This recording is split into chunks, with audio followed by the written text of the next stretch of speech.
आज माझ्या बहिणींनी बनवलेले आहेत संडे स्पेशल उडीद वडे. चला बघूया याची रेसिपी.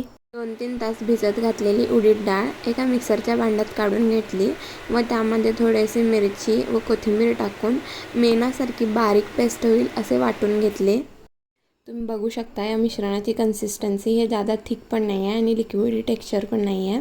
हे एकदम मीडियम टेक्स्चरचं मिश्रण आहे. त्यानंतर यात थोडेसे आले, खिसलेले खोबरे व बारीक चिरलेल्या मिरच्या टाकून पुन्हा थोडीशी कोथिंबीर टाकलेली आहे आणि पुन्हा हे सगळे मिश्रण एकजीव केलेले आहे.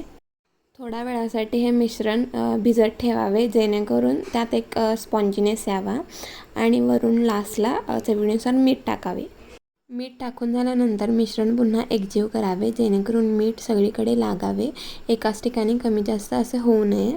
त्यानंतर दोन्ही हाताला तेल लावावे व मिश्रणाचा डो बनवावा.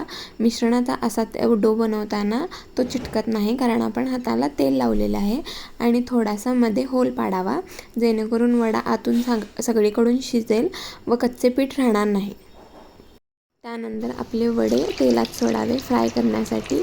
यात गोल्डन कलर आल्यावर या वड्यांना वडे बाहेर काढून घ्यायचे व हे वडे आपण खोबऱ्याची चटणी और सांबारबरोबरही खाऊ शकतो.